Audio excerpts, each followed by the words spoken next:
Okay, Potts goes away and it all goes to hell on here with the logins and all of that stuff. But we're here. We've got more people coming. Apparently, we'll see. I don't know what they're doing, waiting for Deji, Goon, and Lee. This is the North London derby, and they're nowhere to be seen. But we'll wait. We'll wait. D, we're going to see what he's saying because his owner basically just took a massive shit on his club and he's done for Everton. But I'm here with Don himself, and listen, we might as well start on this flipping North London derby, Arsenal injury crisis, North and West on this thing while we wait for the actual lot to turn up. I mean, boy, Odegaard, bro. It's a madness. It's a madness what's going on over there. You know, I spoke about this the other day on the terrace. The fact that we're already having these conversations, a lot of Arsenal fans are starting to panic already, Lawless. It goes to show they didn't do enough in the window, bro. You know, I'm looking at that position. They've got rid of Smith Rowe, who Arteta just didn't want to trust this guy I'll probably say the last 2 seasons, yeah. And obviously he had injury problems as well. Vieira, who isn't good enough for Arsenal. Fair enough, you've brought in Marino, but you can't be getting rid of 2 midfielders, bringing in 1, yeah, and just thinking Odegaard's going to stay fit for basically all season, because Odegaard goes down, Saka goes down, Saliba goes down. These are part of their main core, yeah? Main core. You can't challenge, or it's harder to challenge when you're missing these sort of guys if you haven't got the right, the right level of player in reserve, bro. Yeah. I'm seeing people like Igal talking about fucking playing Sterling in the 10, bro. Yeah. No, Igal, yeah. I wanted to get him for this show because what he said on Twitter the other day, I couldn't believe it. He was like, he was basically saying, I can't remember word for word, but he was basically saying, in one way, it's a good thing that Rice and Odegaard are missing because Spurs would have prepared to play against them, and now their plans are out of line. And I was like, yeah, I'm sure they're buzzing. Spurs are like, yes, Rice and Odegaard are missing. What sort of copium is that, bro? What sort of copium is that? It just shows you, big up D, yeah? It just shows you that they try and spin everything, bro. Yeah, they try and spin everything. And that's why I kept telling you lot, when you lot asked me about my prediction with Chelsea and that, yeah, but that could happen to any team. Bro, there's one player, one of their main players is down now for a few weeks, and there's a lot of Arsenal fans that have thrown in the towel already. And that's why I kept telling you lot when I was telling you lot about Chelsea competing. I said, bro, in order to compete, we need to keep our main players fit, and we need to bring in the right additions. I've spoken about this many times. Without Saka, without Saliba, without Odegaard, Arsenal in the top 4 battle, bro. I'll be real. They will not challenge without those guys, bro. And if they did challenge without those guys, bro, I'll be very, very impressed. Very, very impressed, because those are their best players, those 3. You know what I'm saying? I mean, we spoke about this last week, and we did even say, like, I feel no remorse to the Arsenal fans that were hiding behind their masks and pretending everything was fine. But Goonily and Dan Potts wasn't one of them. But there are a section of the Arsenal fan base that was saying that it was a good window because they sold Emil Smith-Rowe and Ketia, etc., Reece Nelson, forgetting about the replacements. So all of them lot, they 100% deserve what's coming because they've just pretended that everything's fine because it's Arteta and because it's Edu and whatever. The real Arsenal fans, the Arsenal fans that are logical with their approach, they kind of knew that their luck was pushed last year without, some injuries, especially at the back line, for example. I know there's strength of the defense, but Arsenal last year, in terms of injuries, they were favoured in comparison to other sides. And they didn't have it as bad. Now, this is normality. It's not something major about Arsenal. This is normality. This is what every football club goes through. I say this, which they didn't really have to go through. And it's on them. If they were serious enough to compete this year, they would have strengthened in the areas that they need. It's good sending these players, but also you need the replacements. Now, we'll see if Nwaneri is that player. But, I mean, that's a lot of pressure putting on a youngster. Like, you have to be sure to not bring in proper replacements. And Sterling enough is not enough. Sterling is not enough. That's the problem. Sterling, I hear what bad addition, but it's not enough. But those who were upset over some of the stuff that I said last week, I mean, I'm happy that they have to live through it because they're just living their delusions. The real Arsenal fans, they already know that they are the mediocre window. So and Potts gets abuse. He gets abused for speaking about these things before they happen, bro. Yeah? When he's talking about the window, how underwhelmed he is, like I said last week, bro, he's getting abuse from people, right? But now that the reality has actually happened, they're panic mode, bro. And D, this is, like I said to you, bro, this is one player Now imagine Saliba gets injured or Saka gets injured as well. Yeah, imagine how mad they're going to be going. Some of these guys will be saying we're not even to finish in top 4, right? Yeah, it's top now. positivity. Have the smallest squad. They've got the smallest squad in the league, Lawless. Before you come in, bro, they've got the smallest squad in the league. Yeah, the thing is, I get the arguments. What some of the Arsenal fans were saying is we can't have like 2 starting 11s. Basically, I get that to an extent, but no one says that. No, well, I don't know, like that, but that was the argument I've seen, like Robbie and that make I've seen a lot of Arsenal fans now coming out and saying we should have went and got Eze. Look, Eze would have been the man. That's the thing. It's too late now. At the time, you were all happy. Turkish, for example, I respect him because he stood on his guns, and a lot of fans got onto Turkish about his opinions about the transfer market. He's been real. There's no point in hiding behind the delusion because you've had 2 good seasons in terms of competing for the league. The league is very hard. Of course, beating Man City is hard, but there's been no signs of Arsenal this transfer window that we saw, this summer window of Arsenal saying, you know what, let's actually push on. Let's go for it. Like, I didn't see that from Arsenal. But, of course, when it's a non-Arsenal fan talking about this, they would think, oh, you're just hating or whatever. But it's a reality. It's the reality of the situation. City didn't need to add that much, but City... No, but City did their thing. They added quality. I don't know what he was going to say, but they didn't add Eze, Arsenal. That would have been the interesting one. But again, you get an Eze who is a bright prospect. Is he going to come and sit on the bench? It depends. No Arsenal, way. Yeah, no way. Are at an awkward stage, I think, because they've been competing, which has been great, right? But they haven't been there where like a Man City, like, if you sit on the bench, you make a few appearances, you're at least picking up a trophy, right? Even though Arsenal have been close, there's no guarantee that you sit on a bench and collect a trophy, right? So I guess there's that difficulty of trying to get those elite players to come and sit on your bench. Well, not elite, but you know what I mean. Did you see on the Odegaard thing? I see this tweet, and the guy who did the tackle basically apologized. He came out. I think like the Arsenal fans must have been on his case, like giving him threats and all sorts. And he basically come out and apologized. And that was like, I didn't agree with that. I think that's ridiculous. Because it just doesn't happen normally. Like if everyone apologized when they did a tackle and someone got injured, it was a freak thing. It weren't even like a reckless challenge. You just see he put all of his weight on his foot as he was clicking it, and then his ankle twisted, man. It was just a freak. And you see those sort of injuries, Lawless. If you played football, when you twist your ankle like that, bro, the fact that he didn't have to wear, he wasn't wearing a trainer as well. If you saw the picture of him in the crutches and that, that bitch was swollen. You know what I'm saying? That bitch was swollen, right? Bro, it takes a lot. Yeah, I know right now I've seen a few things about what do you call it? Arsenal, it's going to be a minimum of 3 weeks. They're not saying it's 3 weeks, they're saying minimum 3 weeks, yeah? But the problem you have now, Lawless, is if you rush him back, bro, he's still going to be in pain. That's number 1, yeah? Number 2, he won't be moving the same, bro. When you hurt your ankle and you're trying to run, you're trying to do certain movements and that, you're scared mentally in your head. You're thinking, if I turn a certain way, if I kick the ball a certain way, if I run a certain way, I'm going to hurt myself again. Yeah, and that is the reality. Impact, like, exactly. Psychological. Mark Taylor, I can't put the super chats up. I can read them out, but I couldn't log in. But Mark Taylor, £2 super chat. Thank you, my friend. Says we will smash Spurs. All is good, gents. He says something else here that I picked up on another chat. He said, "Still the best squad in London. Relax, gentlemen." Do you know what the problem is? You could finish top of the London table. You don't get a trophy for that. You're not competing with London. You're competing with Spurs if you want to win this trophy. So having the best squad in London means nothing in this title race, Mark. I'm sorry. Our squad's deeper than theirs, bro.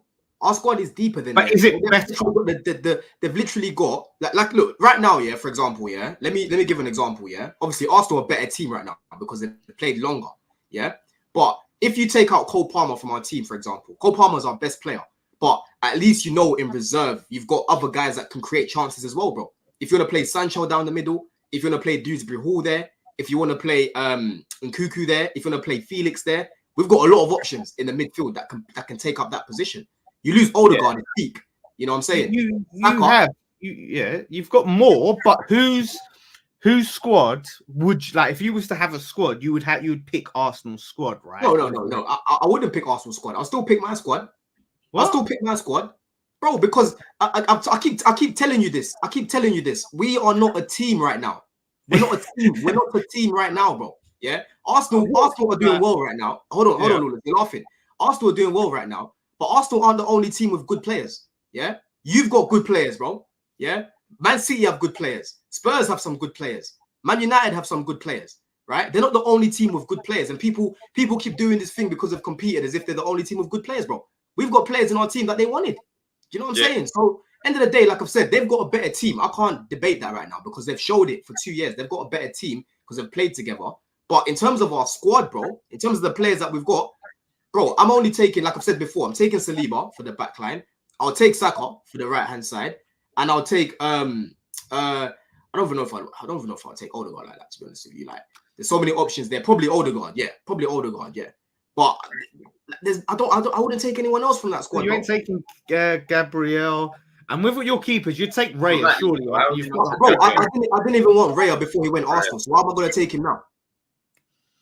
Raya is basically like Kepa, bro. Yeah. Arsenal's got better. Arsenal right now got better starting 11 than you, but I get maybe in terms of depth. Maybe. When you say team, you're just saying what attack right now. If you're looking at things on again, football's not played on paper, yeah. But if you look at our attack in comparison to their attack, D, what did you say to me when we played you the other week, bro? You literally put in a group chat, your bench is silly. That's what you told me, bro. Yeah, that's your bench. But our bench, exactly. Look at our bench in comparison to starting 11. Also, starting 11 is better, but you have to clarify that. You just talk about, bro. They would have been starting Neto. They would have been starting Neto. If Neto went to Arsenal, he'll be starting. If Caicedo went to Arsenal, he'll be starting. Right? Who they starting over? I don't know about all of that. You don't know about all of that. They tried to buy Caicedo in January, bro. Over who? Bro, they would. Bro, if they bought Caicedo, they wouldn't have bought Declan Rice. Yeah, but that's you're saying right now. Who would Caicedo they have Rice? Bro, Caicedo would start in the 8, bro, and you play Rice as a 6. That would be good. I don't know. How good is Caicedo as a 8? I think we have to. That's his natural position, Lawless. See a bit more. Yeah. We have to see a bit more, especially from Enzo. But yeah, we'll see. Maybe we'll look like Enzo. Who? Enzo Fernandez. What's that? Enzo who? You said we have to see a bit more. I'm putting Lavia and Caicedo. I've already told you. Lavia and Caicedo, Odegaard, midfield cooks. Yeah. Anyway, but it's saying a Chelsea thing anyway. I'm just saying that Arsenal fans need to stop getting carried away as if they're the only team with good players, bro. Because there's other teams that have good players as well. I hear that. They're just a good team right now. That's what it is. That also haven't got a depth. They got starting 11, but and it's not even a case of you should have someone in the quality of Odegaard. No one says that. I think that's silly to expect that. Like that's not the case. But there's a huge drop off when you look at Ranieri in terms of experience. Let's say about quality, because I don't think it really matters about the age when you're looking at quality of players. Like if you're good enough, then you'll be able to play. But yeah, I mean, it's happened a bit sooner than expected, but this was always going to happen. Maybe we'll look silly. Maybe Ranieri will be perfect, and maybe Arsenal, Jorginho will come in midfield, and everything will look great against Spurs and whatever. But yeah, I mean, sooner rather than later. Look, I'll say this again. They've been playing a very, very, very risky game with Saka. Maybe Sterling could be playing down that right-hand side, but the amount of minutes that Saka's played is getting... Well, it was scary last season, and it's continuing. I feel like they needed a proper option down the right-hand side that could come off the bench, but maybe Sterling could be that player if he's not playing down the left. Let's see. But yeah, there are a few additions where... Well, a few spaces anyways in that squad where it just lacks. But...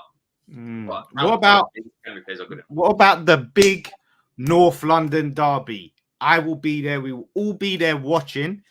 Spurs have been a huge disappointment in recent North London derbies. This is one now where the pressure is on. Like Spurs have to win this. Now Arsenal have lost Rice, Odegaard. Don't know if Calafiore is a doubt. Spurs have to win this game, at least get a draw. If they lose to this Arsenal team at home now, they're done. I don't want to hear from any Spurs fans again. Yeah, but is it really Spurs have to win? Yeah, are Spurs the ones that we're looking at that have to compete, Lawless? Arsenal need the points, but I just think for their own dignity, right? Spurs, I don't want to hear Deji coming on any shows calling anyone dusty. I don't want to hear him shaking bums violently, all this stuff. You know what it is though, Lawless, yeah? Do you know what it is? Arsenal can still put out a decent enough lineup. Obviously, they're weakened. Yeah, that's the key part here. Tottenham aren't going to get a better chance to play Arsenal without a Declan Rice and without Odegaard, bro. Yeah, those two are always available and they play week after week, right? So, again, you have to take that opportunity. You have to bust that midfield because Arsenal are not going to be balanced in the midfield. But what scares me about Tottenham every single week, we already know, it's that high line, bro. Yeah? We saw what Saka did to Ben Davis in that high line. It was mad. We saw what they did on the set piece because Tottenham was shit on set pieces. It was mad. So Arsenal then it's on Ange. If it's on Ange, if they go and they play this high line and the high line gets ripped apart and they lose again, but he's not gonna, but we know he's not going to drop it. We played them. They had 9 men and they didn't drop the high line. They didn't drop the high line. Yeah, Arsenal can still pick up a result, bro. 100% they can pick up a result. Forget about the injuries. When you're playing at home against Arsenal, like you just have to go out there and get a result. But then the pressure's on Spurs more than Arsenal in this game. Let's be real, because the narrative has been Odegaard, is he going to be fit? Declan Rice is missing, so all eyes are on Tottenham. And I don't think if Arsenal get a point, they'll be acting like it's a victory. I think in the Newcastle game, I mean, they weren't clinical enough. They didn't take the chances. Leicester game, second half kind of dropped off a bit, but there's still a lot of positives. They just have to be consistent for 90 minutes. That's what they've been lacking throughout the season. I don't think Spurs have been bad in any way, but that's the thing. What better time than to show it after the international break against the Arsenal side that are going to be missing? Well, at least one key player in Declan Rice and maybe 2 with Odegaard. So yeah, eyes on Spurs. Like I've backed Spurs quite a bit. No, hold on. What do you mean eyes on Spurs, man? What do you mean eyes on Spurs? They must. Bro, eyes are on. They must. It's against bro, Arsenal. Eyes are on both clubs. Like, let's not act as if Arsenal are missing Saliba. They're missing this guy, bro. They've got their same back line. Yeah, they're missing 2 of their midfilders. But how many times have they told us about their squad? We now have a good squad, is what they say. No, D. Let me land my point, bro. It's them that were happy with the window. A lot of them. It's them that were abusing the likes of Potts that weren't happy with the window. It was them that keep talking about, even now they're saying I'm an Arsenal hater. I just hate Arsenal and that. I'm sorry, bro. There's nothing to hate about your club right now. Yeah. I've been in the mud and you still haven't won anything, right? You need to remember that. You're yet to win anything. So there's nothing for me to be jealous about. I'm jealous over Man City, not Arsenal banging drums. I'm sorry. You know what I'm saying? Arsenal, I'm watching you lot closely this weekend because you go on about how good your squad is. You go on about how good your manager is. This is the time to now problem solve, bro. Yeah, because you get paid a lot of money as a manager and they talk about super Mick Arteta. Now is your time to show us that you're super Mick Arteta. So I'm not looking at Arsenal and saying, oh yeah, they've got no chance. And I told you already, they've got a chance to beat Spurs or at least get a draw. But let's not act as if they're to the point now where they can't do anything, bro. They can still do something, bro. I think that goes more on the Arsenal fans that have been critical of maybe Edu and Arteta, because of course there's talks about whether Arteta didn't want some players or not. Maybe they've got the right to kind of look at this game and point to the other Arsenal fans that have been saying, you know, we're happy with the squad, whatever, like we still got enough to win the league. Maybe those Arsenal fans can be pointing, but I don't think all Arsenal fans are in the same basket going into this game, because I have seen some Arsenal fans that have been kind of more sensible in their approach rather than just thinking, oh, well, Arsenal we competed last year, so we're going to compete this year. Like, no, it doesn't simply work like that. Like, you have. What are you doing here, D? You're just changing too many things right now, because most people have said Arsenal are going to finish in the top 2. Now I'm hearing it as if you're saying Arsenal are going to be in like some top 4 race or something. Most people have spoken I'm to. Saying that I've said Arsenal will finish in the top 2. Arsenal will finish above you. That's not a problem. Okay, this is they're expected to. That's deep. You can talk about doing anything, but you're not going to be in the top 4. Yeah, but this has got nothing to do with me. I don't know why you're talking about my club. They're expected to finish above me, and like I said in that video, that the numbers and that, yeah, bro. If we finish above them, they need to go into hiding. If I finish above them, they should. That'll be embarrassing. Because they're expected to finish above me, right? That's the expectation. So we can't act as if Arsenal weren't looked at as the team that's closest to go and compete with Man City. But they also have to be realistic. You have to be realistic. They are missing Declan Rice. They could be missing Odegaard. You have to be realistic. No, they are missing Odegaard. More on Tottenham. They're missing 2. You're talking about 2 players. They're key players. They're 2. Yeah. But where was this energy for my players, though, D? Where was this energy for my players that were missing, bro? We're not talking about 5 players that can start week in, week out. Do you want? You got 50 players at your football club. What else do you want? Look at you. Look at you straight away. You're changing the logic. You got better depth than Arsenal. No one's argued that point. What energy with your football club? We brought in more. Last season, we were missing about five starters every single week. Yeah, and you didn't give a shit. You didn't give a shit. If injuries was a problem, why did you sack your manager? Because he wasn't problem solving enough. That's the key. Not problem solving. Because he wasn't good enough. That's the reason. Because he wasn't good enough. Yeah, he wasn't problem solving enough, and that's what I've said. Arteta needs to problem solve. The same energy I had for what's his name, Arteta. Sorry, for Poch with problem solving with injuries is the same energy I've got for Arteta. Now is your time to problem solve because you're the one that decided to get rid of those players. You're the one that decided to register the smallest squad. Hold on, D. Yeah, you're the one that decided to register the smallest squad. So you need to take accountability, bro. He made those decisions. Him and Edu. Yeah, of course. He takes accountability, but quickly let me add that could be right, but also you can't ignore the fact that they're still missing 2 key players. So yeah, now they have to solve a problem, but they are missing 2 key players. More pressures on Tottenham because Tottenham, they haven't been bad in particular, but you know the Newcastle game was a bit meaty in terms of the result. Like you wasn't really expecting that kind of result against. Well, if they were serious, like they'll finally get it over the line. Newcastle beat them again. So yeah, like Tottenham. I mean, Tottenham are playing at home. There are 2 key players missing. It's different. It's different types of pressure, though, right? Because the pressure's on Arsenal. Like if Spurs lose, yeah, okay, they get narrative pressure, right? Because everyone starts looking at them and they're gonna banter Spurs and all that. But Spurs aren't expected to challenge this season.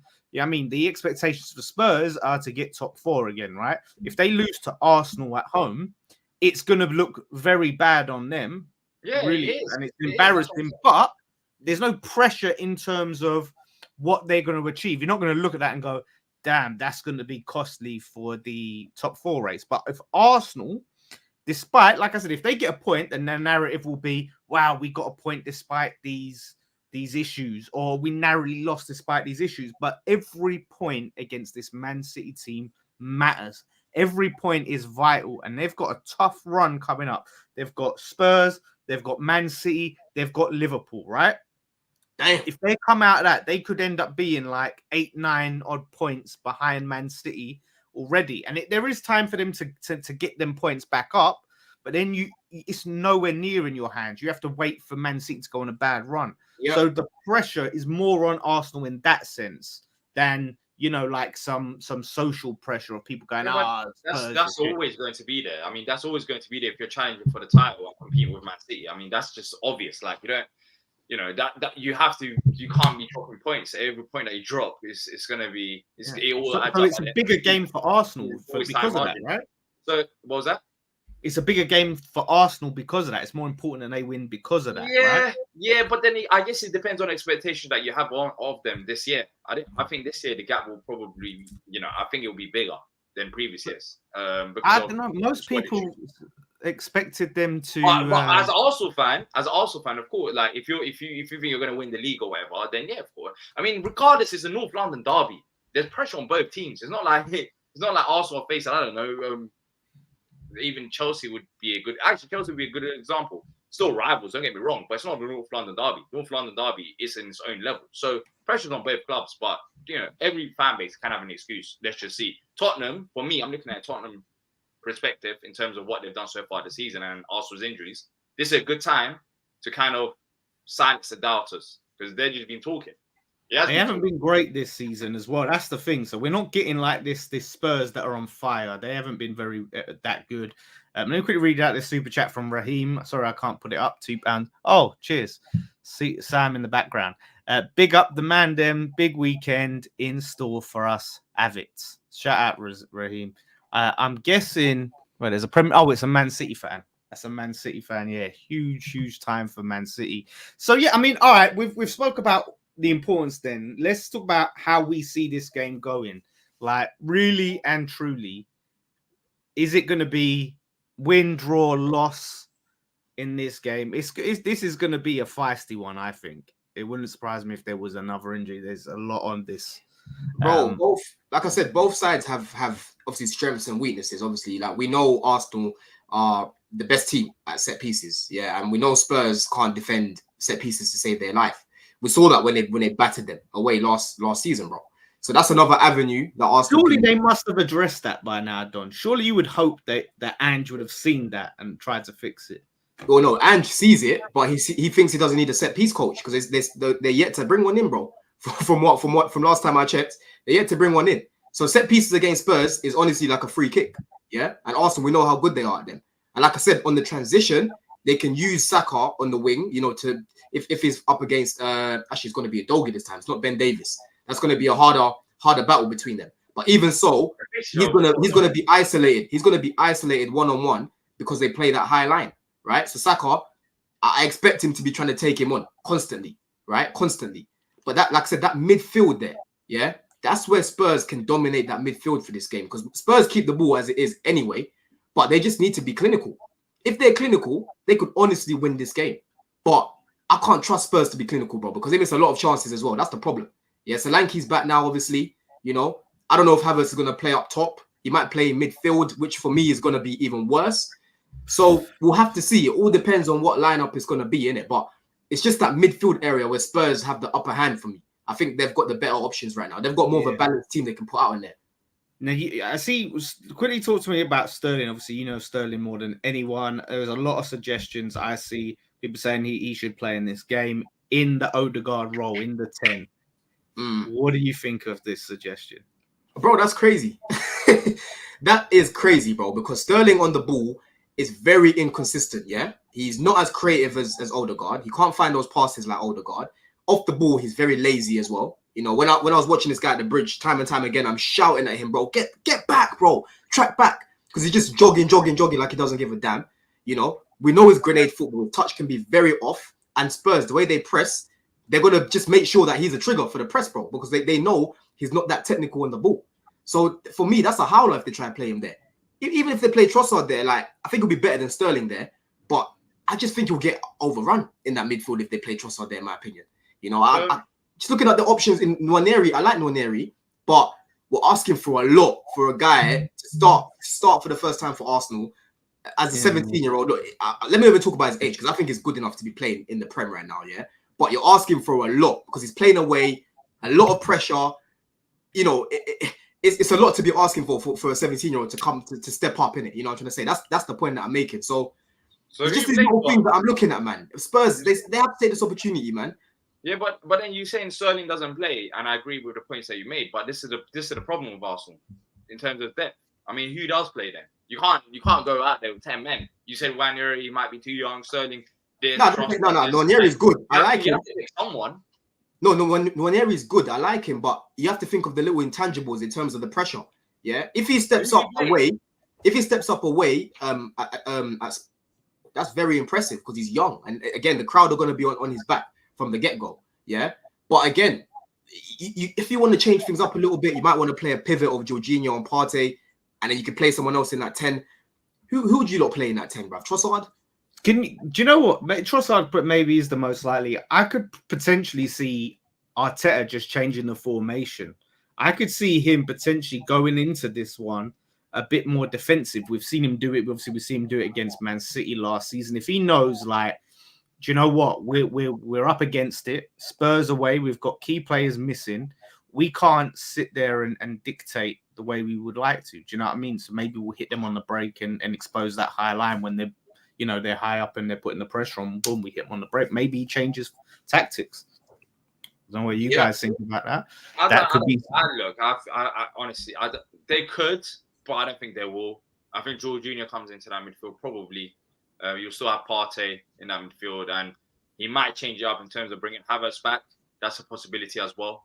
But yeah, like, he does have options there. Then again, these options are not exciting on paper, regardless of who you put there. They're not. It's maybe the creativity is going to be the problem, isn't it? Look, you can rotate it a bit. There's an outright Odegaard replacement right now, unless you count Nwaneri, and only time will tell if he'll be good enough for that role. But in North London derby, you're kind of expecting a lot from a youngster.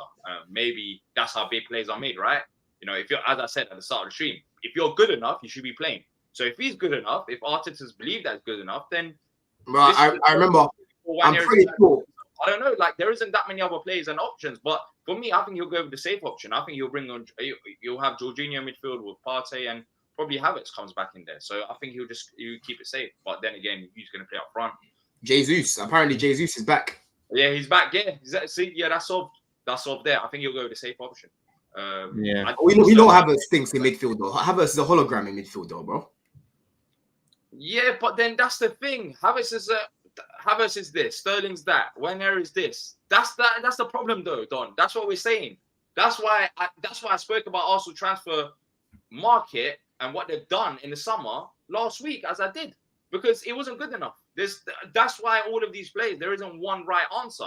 Now, I'm not saying they should have replaced Odegaard and had a backup for Odegaard and have it like replacement. No, but you should have had someone a bit more capable to step up. Right now, there's so many question marks in terms of, yes, they can do this and that, but there isn't an outright solution to their problem. So that's on them. And we literally spoke about this last week, but this was always going to happen. Maybe not as early as this from our conversation, but yeah, it's on them to solve it. So, I mean, Havertz ain't great. Sterling, he's going to just go with Havertz. He's played. Who's winning the game? That's the question. Who is coming out on top? It's hard to call. It is. I honestly think if you look at this game, yeah, on both sides, they just cancel each other out, man. They cancel each other out. Spurs not clinical, high line. Arsenal good on set pieces. Spurs shit on set pieces. Spurs have a good balance in midfield. Arsenal could get outrun in that midfield. I just think they cancel each other out. I'm looking at draw written all over it, isn't it? It's got draw written all over it. Yeah, bro. He hasn't. Really? For me, it does, man. For me, it does, bro. Game. I still think it's going to be an exciting game. North London derby. It could be an exciting draw. It can be an exciting draw. I don't think I just don't see it being a draw. I think what do you see? It'll be a very open game because I think from a Tottenham perspective, when you're looking at Arsenal, you're thinking, all right, cool, they're missing 2 key players. Let's go for it. From an Arsenal perspective, you're looking at Tottenham and saying, well, let's look at the results, one. And second of all, even, when you're looking at Tottenham under Ange and how open they are, there's still going to be opportunities for Arsenal as well. I think both sides can look at this game thinking that they could win. It could be an exciting draw, yes. But it's who's coming out on top then? One side is winning. It's hard to call right now. It's very hard. I need to think about it. Who? Come on, just give us a name. You want to say Spurs? You want to say Spurs, innit? Just say it, bro. I don't even know if I want to say Spurs. You've been dick riding Spurs. Kind of still worries me. Remember, this guy was dick riding Arsenal last season, bro. Let me process it. What do you think, Don? I think it's going to be a draw, bro. He's Deji's little buddy. I think they're going to cancel. I think they're going to cancel each other out. Like I said, I think Tottenham can beat them because Tottenham create some chances, good chances as well. I think they can beat them. Yeah. And for me, bro, not having Odegaard for Saka is going to be very interesting because that dynamic between the two, Odegaard helps Saka play better. Yeah, and that's why for England, I kept saying Palmer needs to start with Saka because he replicates what Odegaard does for Saka for Arsenal, right? The way he just keeps the ball ticking on that right-hand side. LB in the chat. LB said, Jesus, has London been nuked? Where is everyone? These ain't trying to show up, you know what I mean? So this is what's left of London. I want to see how Saka gets on as well, innit? Because Odegaard is a big part a big player in helping Saka play the way he does. Because bro, most of Arsenal's play comes on the right hand side. That whole dynamic is going to be different now. It's going to be different, bro. Man, give us a winner. I'm gonna sit with Tottenham. I'm gonna go 2-1 Tottenham. 2-1 Tottenham. Then 2-1. I can't trust them that much, man. I can't listen. It'll be brilliant. I still think we'll finish above Spurs, even if they beat Arsenal. But listen, I just don't know if I can trust these guys because Spurs are just Spurs, isn't it? This is the facts. Spursy, yeah.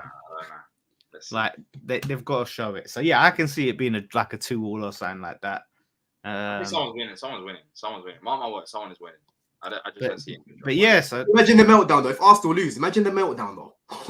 No, but that's what I'm saying. They're going to be like, if Arsenal lose, it's going to be a civil war. Forget about the meltdown from the outside because I think we kind of when we looked at the transfer window, we kind of spoke about it already. I think there'll be a civil war. I think there's Potts might want to extend his holiday. Potts, stay away for another week because it's going to be messy on Arsenal. No, bro. Potts is going to start getting apologies, bro. all them people abusing him will start saying, you know what, maybe I was wrong. Maybe I was a little bit emotional about the club and I wasn't seeing things. Yeah, but they do that and then they win again, and You know how it goes. You know how it goes with them. Yeah, but Don, quickly talk to me about the Chelsea civil war. Like, what's going on? Oh, geez, talk about civil war. Which uncle do you want to win? Bro, I told D the other day this, yeah. I don't know how people can come to full-blown conclusions about Todd Bowley, who's made mistakes, and about Clearlake, who's made mistakes. Yeah, that goes to show people's agendas. Me, I'm all about bringing in the right guy at the top who's going to bring in the guys below him who know what they're doing. Whether that's Todd Bowley and he wants a sporting director to manage the whole thing, oversee the whole thing, cool. Make sure you bring in someone that knows what he's doing. If it's Clearlake and the sporting directors and that, at least they're footballing people. They know what they're doing in terms of the football and that. You know, obviously Todd Iqbal is more about being a little bit more conservative, you know, dropping the wages, paying the big bucks for the right players, not overspending like what Roman was doing for players that didn't really deserve it, the likes of Havertz, the likes of Werner, you know, without doing anything at Chelsea. These guys are getting over 250k a week, bro. You know how crazy that is, right? So where do you stand though? Like, because I know you're sitting on the fence right now, but really, I'm not going to pick. They both made mistakes. I don't know why people. That's what I'm saying. I don't know why people are rushing to pick. More costly, Don. Like, you have to look at it and go, okay, which mistakes have held back Chelsea more, and who can I see really taking Chelsea where they need to go? But bro, you need a mix. You need a mixture of both, innit? You need a mixture of both. Yeah? Hold on. Let me ask the question. They want to take the club forward. So who do you pick? Which approach would you rather choose? You know how I think about your takes about Chelsea. You know the payroll thing or the delusion. So you pick your take, innit? I want to see. I've told you what it is, bro. Because listen, at the end of the day, like I've said, they're both. I'm not picking, bro. I'm not picking either of them because they both. There's a road. I'm telling you. We're down this road. We're gonna expand the stadium and we're gonna do this and that and whatever. They both want to do that. It's gonna be different. Two sporting directors instead of one. Give me an example. What road are you picking? What road are you choosing? Let me finish what I'm saying. Let me finish what I'm saying. Then you'll get what I'm saying, bro. Yeah. For me, I want a blend of both. That's the best model for me, right?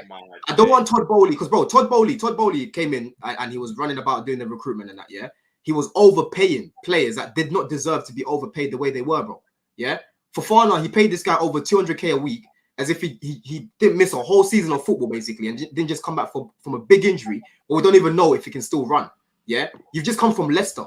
I know you're coming to Chelsea, but, bro, you haven't earned that money yet. Do you get what I'm trying to say? That's the problem that I've got.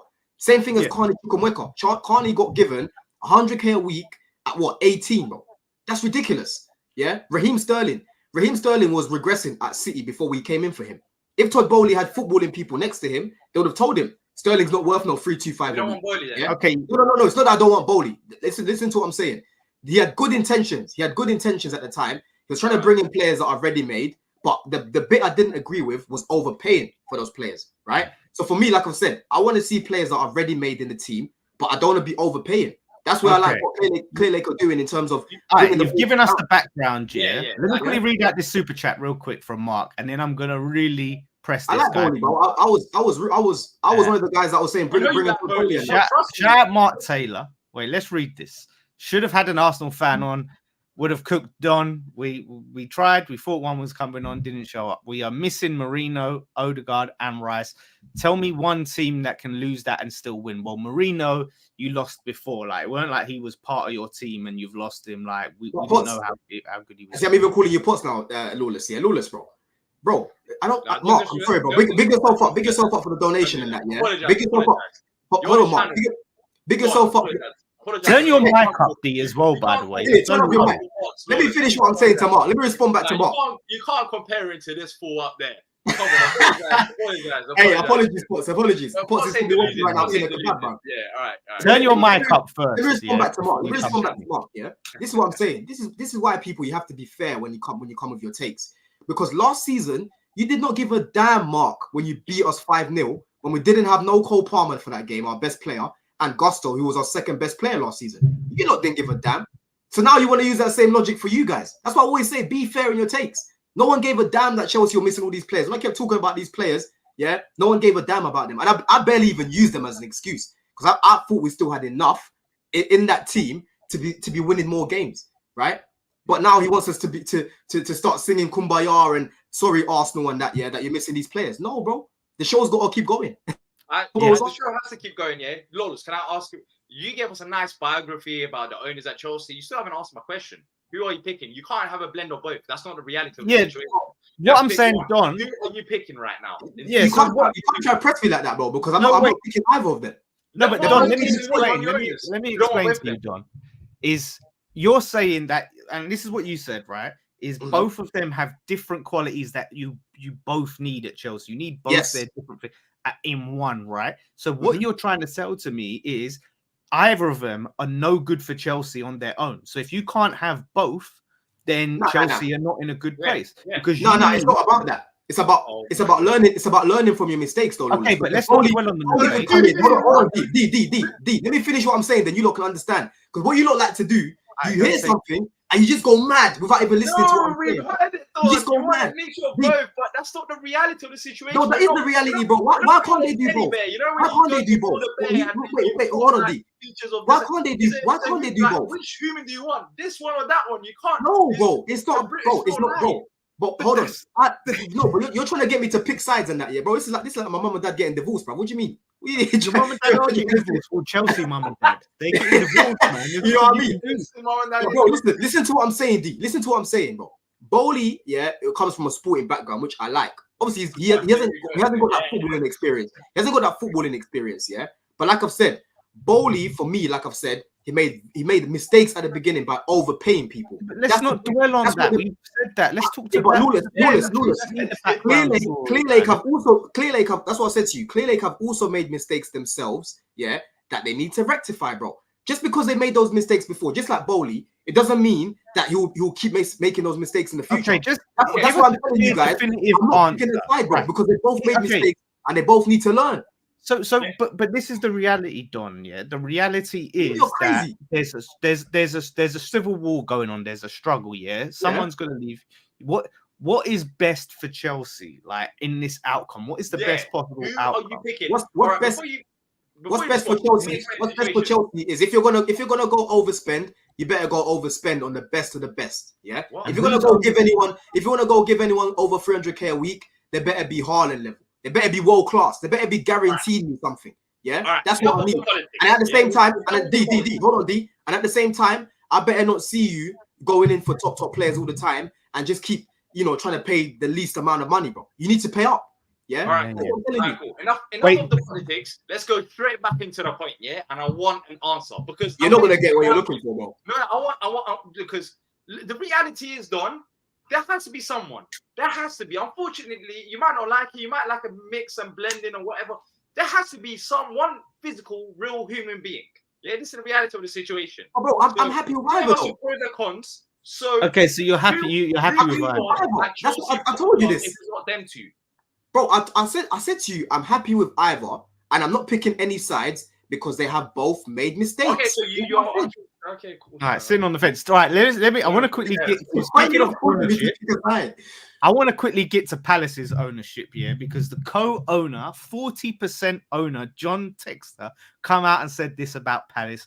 With no disrespect to Crystal Palace, they have wonderful fans. He obviously hasn't met D, but they have never had that sense of greatness and being on top and then losing that. So right. I want to go and buy Everton. He took a shit on your club, man. Right. No. Let me explain the situation. No sense of greatness at Crystal Palace because he's not getting what he expected at Crystal Palace. And this, honestly, while I was watching the video, I was absolutely cracking up because this man put Everton and winning the Premier League in the same sentence. That's how deluded he is right now about the situation. Like, even you're laughing because that's how wild he is. So anything this guy says, I can't take him seriously because I'm happy with my football club not being floated as an IPO on a stock exchange. Like, I'm happy about that because that's what he wants to do. He's got great ideas. He's got this multi-club model, which we see benefits of it. But it's not like John Textor is like a savior and we have to have John Textor. I can't wait for the day he does leave the football club because it's been a headache. He doesn't like Steve Parish. They don't get along in terms of what they want to do. He wants control. Steve Parish runs the football club. That's how it is. So unlike Don, you're picking Parish, yeah? You're picking one. Desperate. And the funny thing is, by the way, let me quickly say this as well. He tried to go for Everton the first time. It didn't work. Then he focused on other football clubs. Then recently, he tried to buy out the other Palace owners before going for Everton again. Like he's hard. He can lie to the media and say, "Oh, Everton's this and that." Like we know the situation with Everton. That it's looking all doom and gloom right now. Like it's not great, the situation. I think every Everton fan will understand winning the league right now is not even part of the topic. Maybe the championship, yes, because you're closer to that than winning the league. That's the reality of the situation. So whatever John Textor says, it doesn't concern me because this man, he's got great ideas. He's very ambitious as well. And he loves football, which is great to see. And Eagle Football Holdings, by the way, he named that after Palace. That's how the multi-club model started. And he's changed it to Everton Football Club Holdings now. He's changing the name. No. It's still the same because he owns other football clubs. But I'm happy. Look, he's a deluded man, and if he thinks that, and if he thinks a lot of other things. That's fine. That's fine. So what does it mean for Palace though, D? Like him leaving? I know you said you're happy he's leaving, but what's going to happen with them shares? Is someone else going to come and buy it and invest? And give you money and someone else going to come in. And you'll hear about that in a few days' time. Listen, I'm gonna love you and leave you. I'm gonna love you and leave you. I've got family round now. Oh wait. Yeah, go on. There was a super chat for you. Oh, go on. Right, quickly, Proteus 499 super chat says this Chelsea fan said AFC fans should go in hiding. Chelsea spend double in a quarter of the times. Arsenal have spent the same as Spurs in 7 years. I ain't hearing that, bruv. You lot have said we've spent incorrectly, so you must. Don't try and flip it and say, but you lot all spent all this money, because the narrative, you spend all this money, but what have you spent it on? So don't try to change it now. In a bit.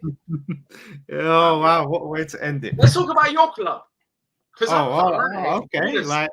The time is now. The time is now. I think for both of us. Like, we can lie and we can say this and that, whatever. International break is over now. This first half of the season, great. You beat us. But I need to see results now. You got Fulham. Who else have you got coming up? Chelsea. Yeah. Oh, Brentford. Chelsea. Yep. Brentford.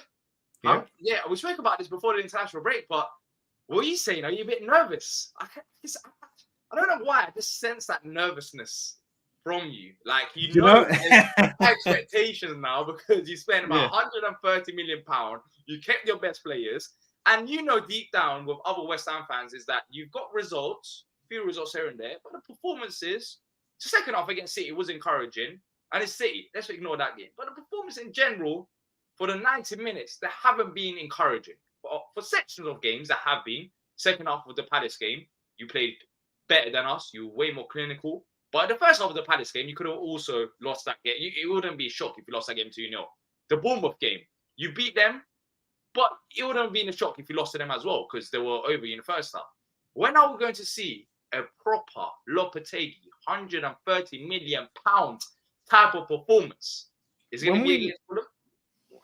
Potentially, when we have our best players all already start. So Wan-Bissaka, he has to be starting. No coming on late to smoke teams like Palace. He has to start. Yeah. So we need that strongest. Why wouldn't he start? Why wouldn't he start? Well, because he hasn't been he's been brought up to speed. But I think he will start. He will start now. He has to start. But I'm saying like now we're seeing these players all together. So you see. I don't know what he's doing in terms of the back line. Kilman's been great, but is it going to be Mavropanos or Todibo? That's up in the air. But Emerson's there. Like Alvarez is back, hopefully. He's going to be coming back from international duty. Like once we get all these pieces in place, then we're going to be cooking, yeah? Then we're going to be cooking. And I feel like... I'm hearing excuses. The pieces have been there. That's not on us. That's on you. That's on your manager. And that's why I think your manager... as Deji says, is dusty, and you will eventually see it. Stop making excuses. Stop making excuses about your pieces because the pieces have been there. Wan-Bissaka joined you. When? At the start of August? When was it? It's in like midway August. Okay, midway August. We're in September, midway September right now. The pieces are there. So what's the excuse? Like that's on him. If your manager's not starting players, then that's fine. But you better get results and perform. So. Stop saying the pieces are there and this and that. There was a comment. I see a comment, on the last video Potts put up with us, right? And someone said about you that whenever anyone brings up Palace, you deflect, you deflect. Like you can Why sit have I there deflected? and say, Why have I deflected? I can answer you because straight away. Why have I, okay, that's absolute nonsense. Why have I but deflected? here's the deflection that you do, because when you start coming for my team, and you start saying your manager's dusty because of performances or whatever, right? And I flip that back on you and say, well, what does that make your manager? Because you have no points, like 1 point or whatever. You have 1 point. You have no win. We should against Chelsea, so we do have a point. Oh, okay. Oh, Chelsea. How many points have you got? How many points have you got? We got 3 points because we've got a win. We've got 2 more We've points got than 0 us. wins. So yeah, 2 more points than us. So what I'm saying is, what does that make Palace then and Glasner? Because Glasner, as you said, got it wrong against West Ham. So maybe he's got a bit of dust on him. Maybe he's not as clean and polished as you. Maybe needs to miss the sheen. Can we agree? Okay. I'll answer that question, then we'll go back to that. So you don't think I'm deflecting or whatever. I've said it. I've said the reasons. You can see them as excuses. We lost Joachim Anderson. We lost Jordan Ayew. The replacements, that was before the game against you lot. So the defense there, as we saw it, it wasn't great. Of course, losing Anderson there. And then the replacements, even in the Chelsea game, you look at the bench of Palace, they weren't ready. So the 2 games, they weren't ready. So our new signings haven't been ready. Again, your new signings have been coming off the bench. They came off the bench against Palace as well. You've not been ready to start. You didn't make that many signings on deadline day. So you can have that. You can say that's an excuse, but this is the reality of the situation. And on top of that, players came back late in pre-season. They did. Mateta in the Olympics. Go and listen to what Glasner said, and you understand it. This is reality. Mateta from the Olympics, Eze, Walton, Gahey, Munoz. Richards. We had like 7-8 players that came pretty much a week before the season started. So you can say that's an excuse or whatever, but that's the reality of the situation. So that's my answer to it. That's nothing about dustiness. And I've said it. Our season starts against Leicester. I can say it with chest. It does. So the pressure. So this is the thing. All right, if you, do not beat Leicester City at home on the weekend, what does that mean for pressure on Glasner? There's no pressure. Like, let's not get silly. There's no pressure. Because he's at Palace. That's why. Why would there be pressure at Palace? It'll be very disappointing. It'll be very disappointing. But a manager at that end of the season, how he did that, I mean, he's not going to have pressure after 4 games, especially one game after the international break. New signings. We'll see how quickly they bed in. But yeah, I mean, I'll be massively disappointed. I'll come on here and I'll say it. Like, even in the West Ham game, I did say, I think in the second half, that substitution with Kamada coming in midfield, that cost us the game. So Malik says Kamada's dusty in the chat. I've answered. What? Any other questions? I don't. So Barry Clark says, D, you still need to pay your bet. Get that West Ham shirt and sing "I'm Forever Blowing Bubbles" and eat a Scotch bonnet. What's going on with that? I've sent you the link. There's no excuse. What's going on? Yeah, for that one, there is no excuse. You're right. You are right. I need to order it. Send me the link again. Oh, look at this guy. Send me the link. It has been a while. It has been a while since you sent that. You can literally go in the chat. It's like you don't have to scroll up very far to find that link. But then for you lot, if you're going for top 4, as you sometimes flirt with the conversation about top 4. I never said we're going for top 4. I said we could be in the race. Yeah, we could like we have been before. Do you know what I mean? Like maybe January time we're like 6th and 4 points off of 4th or something like that. Yeah, so you still stick by that? And do you think? No. Yeah. Whoa, you don't? I stick by that. I think that we could potentially be in the conversation, like not a leader of the race, but we could be within touching distance. So let me ask you this: based on the performances, because performances will add up.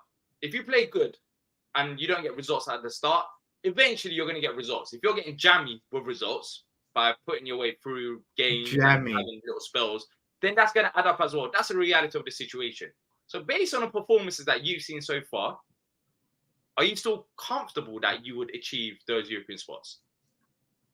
Listen, I've heard it. Wait. I've seen enough. Yeah, I've seen enough in those little moments so far this season to see that when we start cooking, we're gonna start cooking, right? When it clicks, it's really gonna click. I've seen enough. because the players are not the problem. I've never said the players are a problem. I think maybe some sections, not even West Ham fans, some non-West Ham fans have hyped up West Ham in terms of the players that you signed. You signed some good players, but some of them are a bit overhyped, I think. But you have made some very good signings, without a doubt you have. But the players have never been a problem for me. The players, that's that's the reason why you most likely fight for top 10. At least you'll fight for top 10. Fighting for top 10, yeah, fighting for top. The reason is the manager. So you can talk about what you see in the glimpses, but let's be real. If you perform like that, it's gonna add up to you. It might not happen on a sunny day. This manager is so crappy. Won the Europa League. When October, November kicks in, and when there's other games involved as well, not European competitions, but cup games, etc., injuries here and there, your manager is dusty. He's so dusty, he won the Europa League. That's how dusty he is. He won the Europa League. Wow, what a dusty manager. What a dusty manager. Some managers, they're better off in different countries with different styles of football. I think but it's Europe where everyone plays. Like, I'm not denying the European competition, but then you can also look at the job for Real Madrid, etc. Look at your manager, yeah. Look at your manager when he won the Europa League. He beat David Moyes, and then he beat Glasgow Rangers to win his Europa League. Not exactly like. Yeah, but it's not about that. It's not about. My manager's got pedigree. He's got his CV of improving sides. That's a fact. If you know Wolfsburg, Frankfurt, he's always improved sides. Lopetegui went to Wolves, and you ran away. He didn't run away. It all comes down to him rejecting you, yeah? It all comes down here to him rejecting you. Deflection. I'm the one deflecting. How does that... Listen. Question. How did he not run away? I tell you why we didn't run away. Because he went to a club and said, yeah, listen, I will come and save you from relegation, right? If you back me in the summer. And they agreed to that. Yeah, we'll back you. Like, just get us out of this mess. Summer comes, we'll back you with funds. Summer comes, boom. They change the narrative. And like a man, he says, no, you didn't honor your word. I'm out of here. I'm done. Yeah. So that's good. So from my perspective, ever since Real Madrid, it's been his career more time. I'm not saying he's literally rocket down, but it's been on a downward trend. I don't have much hope in him. And but by the way, yeah, one of your fans, yeah, Callum, there is trying to say, oh, how Glasner beat Barcelona. Let's just have it right. Beating that Barcelona team in 2022, right, is like beating Manchester United in 2024. Yeah, it means nothing. It's a shell of a once. Oh, you know who he did beat? West Ham. All right, he did beat West Ham. He beat David Moyes, the manager that you said wasn't good enough for Palace. That's who he beat. The manager you said wasn't good enough for Palace. So pipe down. Look, I want performances to improve for your sake. Because if they don't, I know where this is going to go. This is 3 games in. We're 4th game here. That's what I'm saying. Our season starts here, isn't it? Our season starts at Fulham. Same for us. You're one against Fulham, I one against Leicester. And you must. Because the funny thing is, you're talking about 1 point, 3 points, etc. If we win and you don't, we're above you already in the table. But these are no. I haven't seen the goal difference, because if we draw and you win, it depends how many. Wait, hold on. What's the goal difference then? Regardless, the mighty hammers that spend that much money, I expect them to be clear of Palace this year if they're fighting top 6. But anyways, forget about the league tables early in the season. Let's do a quick points prediction for you. A quick what? How many points are you predicting now in those run of games? Because you've got some favorable games, some good games. Normally, it should be tight games, but with the money you spent, with the European winning manager that you got, you have to be, you must be beating these sides. So how many points are we predicted? Fulham, Chelsea, Brentford, and who else? We got Ipswich at home. Yeah, Ipswich. Oh, wait. The next 4 games is Fulham, Chelsea, Brentford, Ipswich. And let's do 5 games. Is that right? Okay, Fulham, Chelsea, Brentford, Ipswich at home, Spurs away. So that's 5. Let's talk, because West Ham always beat Spurs, right? You're always confident in that game because West Ham are better than Yeah, obviously Spurs away is a bit tricky, but I could see us potentially getting a draw. I'll do my points prediction, to be fair. Yeah, and then we can mark this. It's still all right. Come on, then. Let's hear your prediction then. No. Let's not deflect, because people talk about me deflecting. No, I'm not. You didn't. You just said you wanted to give your prediction for us. I'll give my prediction after you give yours. Oh, after me. Yeah, okay, so let's say 3 points from Fulham. I can. Do you know what? I can actually see a draw for the Chelsea game. So that's 4. Brentford away. Yeah, I'm gonna say 3 points, man. No Tony. They've been putting up trees. So what's that? 7. Yeah. I'm gonna say Ipswich. Yeah. Why are you laughing? Ipswich at home. That's 3 points. We're talking right now. You might be on a title charge. Yeah. That's 3 points. Yeah? So that's 10 points. Right? That's 10 points already. And then Spurs away. I think they'll win that. I hate to say it because it's Spurs, but if I'm trying to be realistic here, I'm not going to say we're going unbeaten in the next 5. If we're going to lose, I can see it being that game. So one loss in your next 5 games. Yep. I can't wait. What are you saying then? I cannot wait. Okay, so what time I've been watching is not adding up. The maths ain't adding up. So all right, give us your maths then. What's the maths? Oh, for you lot. Yeah, how many points? So the team's Fulham. You got Chelsea there. You got Brentford. Brentford's going to be much more difficult than you think. Ipswich Spurs. Ipswich Spurs. All right, so give us Fulham. How many points? Fulham away. Fulham, I'll give you 1. All right, Chelsea at home. How many points? Chelsea at home. That's going to be give you another 1. Okay, so 2 points. Yeah, Brentford away. I'll give you. You know what? Add another 1. Okay. 3. Ipswich at home. That's a loss. You're fucking joking me. Like, you are actually taking the piss. Like, no, you're going to lose against Ipswich. You are 100%. You are.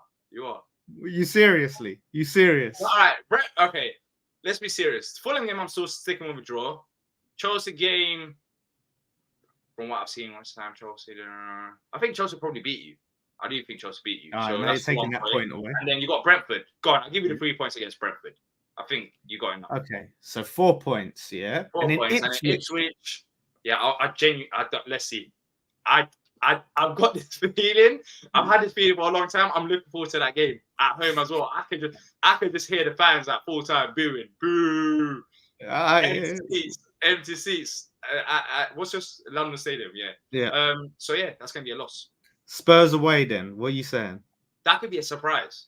Funny enough, that could be a surprise. So get a. You know what? I'm gonna give you 3. Oh, okay. So 7 points. Wait. So you're giving us. Wait.